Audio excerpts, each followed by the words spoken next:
যোগদান করে জেলে সমাজকর্মী ছেলে। কৃষ্ণনগরে কুসংস্কারের অন্ধকার।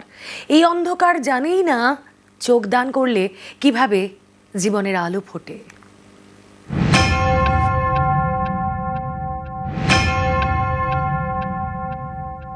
আমি ছোটবেলা থেকে দেখতে পেতাম না এবং আমার চিকিৎসা চলছিল।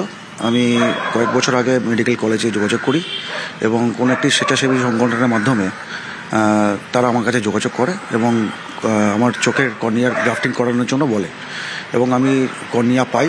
আমি মনে করব যে কর্নিয়া দান করা খুবই একটা মহৎ কাজ এবং আমার মতো যারা আছেন তারা প্রত্যেকে আবার নতুন করে দৃষ্টিশক্তি ফিরে পাবে। চোখের আলোয় দেখা, চোখ ফোটে জীবনে আলো ফোটে। চোখ না থাকলে সামনে সবকিছু অন্ধকার। যেমনটা ছিল এই ব্যক্তির। একসময় ছিলেন দৃষ্টিহীন, এখন দু চোখ ভরে দেখেন। কারণ কেউ একজন চোখ দান করেছিলেন, সেই কর্নিয়া তিনি পেয়েছেন। অন্যের চোখ তার চোখ খুলে দিয়েছে, তার জীবন পাল্টে দিয়েছে। অন্ধকার জীবনে ফুটেছে আলো। এই ব্যক্তি হয়তো সবচেয়ে ভালো বোঝেন চোখ দান কতটা মহৎ কাজ।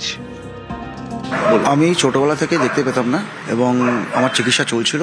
আমি কয়েক বছর আগে মেডিকেল কলেজে যোগাযোগ করি এবং কোনো একটি স্বেচ্ছাসেবী সংগঠনের মাধ্যমে তারা আমার কাছে যোগাযোগ করে এবং আমার চোখের কর্নিয়ার গ্রাফটিং করানোর জন্য বলে এবং আমি কর্নিয়া পাই। আমি মনে করব যে কর্নিয়া দান করা খুবই একটা মহৎ কাজ এবং আমার মতো যারা আছেন তারা প্রত্যেকে আবার নতুন করে দৃষ্টিশক্তি ফিরে পাবে। কেউ চোখ দান না করলে অন্য কেউ তা পাবেন কিভাবে? কর্নিয়া তো আর তৈরি করা যায় না। একজনের কর্নিয়া নিয়ে আর একজনের চোখে প্রতিস্থাপনই করতে হবে, তাহলেই ম্যাজিক। দৃষ্টিহীনের চোখের সামনে জমে থাকা কালো মুছে গিয়ে ফুটবে আলো। তাই চোখদান একটা বড় কাজ। এ নিয়ে যত সচেতনতা বাড়ানো যায় ততই ভালো। কিন্তু কৃষ্ণনগরে দেখা গেল কুসংস্কারের অন্ধকার। যিনি মায়ের চোখ দান করলেন তাকেই গ্রেপ্তার করলো পুলিশ। এটা কি চোখদানের মতো মহৎ কাজে বড় ধাক্কা নয়? প্রশ্ন অনেকেরই।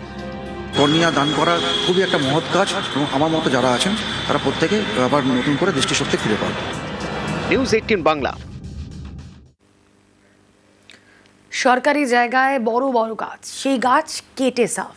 প্রতিবাদ করায় বজবজের পূজালিতে এক যুবককে বেধড়ক মার, আগ্নেয়াস্ত্র দেখিয়ে হুমকি। চাঞ্চল্যকর অভিযোগ স্থানীয় তৃণমূল নেতার বিরুদ্ধে, তিনি যদিও মানতে নারাজ।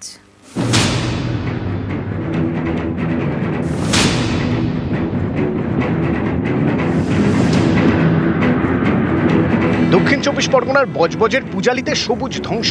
সরকারি জমি থেকে কেটে ফেলা হয়েছে বড় বড় গাছ। প্রতিবাদ করেছিলেন এলাকারই বাসিন্দা শেখ আসলাম। অভিযোগ, এজন্য তাকে বেধড়ক মারধর করা হয়। পূজালি এলাকার গা ঘেঁষে বয়ে গিয়েছে গঙ্গা। এই নদীর পাশেই সেচ দপ্তরের জমি, যেখানে ছিল বড় বড় গাছ, সেই সব গাছ কেটে ফেলা হয়েছে। এ নিয়ে বন দপ্তরে অভিযোগ জানান এলাকারই বাসিন্দা শেখ আসলাম। মঙ্গলবার ঘটনাস্থলে পৌঁছয় বন দপ্তরের টিম। অভিযোগ, সেই সময় আসলামকে মারধর করেন এলাকার তৃণমূল নেতা মাহফুজুর রহমান। কেন বন দপ্তরকে খবর দিয়েছেন তার কারণ জানতে চান।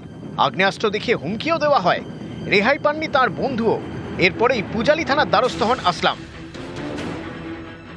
সরকারি জায়গায় সরকারি গাছ কাটা হচ্ছিল, ফরেস্ট ডিপার্টমেন্টে কমপ্লেন করেছিলাম আমরা। সেই কমপ্লেন করার ভিত্তিতে আজকে ইন্সপেকশনে এসেছিল, সেই জন্য আমাদেরকে এসে মারধর করা হলো আর্মস নিয়ে। প্রাণে বাঁচার জন্য আমরা থানার দিকে রওনা হই, থানায় ছুটে যাই। থানার ভিতরে ঢুকেও মারধর করার চেষ্টা করা হলো। আর্মস বের করেছিল শেখ মাহফুজুর রহমান। এই অভিযোগ মানতে নারাজ তৃণমূল নেতা। কাউকে মারধর করা হয়নি বলে দাবি করেন। বজবজ থেকে সমীর মণ্ডল, নিউজ 18 বাংলা। ঘাটালের খড়ার পুরসভায় কাউন্সিলরের মাতলামি। স্ত্রীকে নিয়ে পুরসভার অফিসে ঢুকে চিৎকার চেঁচামেচি। নিয়ম মেনে চলছে না বলে পুরসভার বিরুদ্ধে অভিযোগ। চেয়ারম্যানকে জানিয়েও কাজ হচ্ছে না বলে দাবি কাউন্সিলরের। 8 নম্বর ওয়ার্ডের কাউন্সিলর ফাল্গুনী মিশ্রের বিরুদ্ধে আগেও পুরসভায় মাতলামির অভিযোগ চেয়ারম্যান।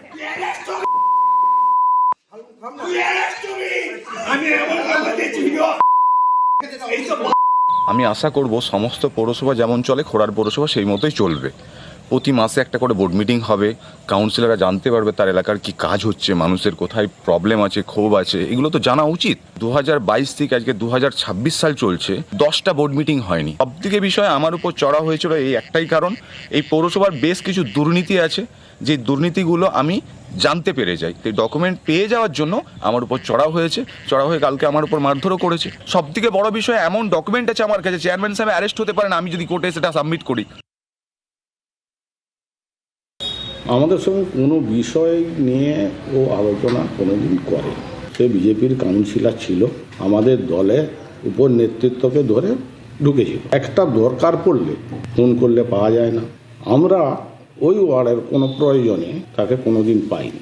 আমার মনে হয় ওর বিজেপির সঙ্গেই আতাত আছে। ও যেদিন আসে এখানে মদ্যপ অবস্থায় আসে, উল্টোপাল্টা কথা বলে, খিস্তি খাস্তা দিয়ে চলে যায়। আমরা উপর নেতৃত্বকে জানিয়েছি, তারা যদি ওকে ছেঁটে ফেলে আমাদের কোনো আপত্তি নেই।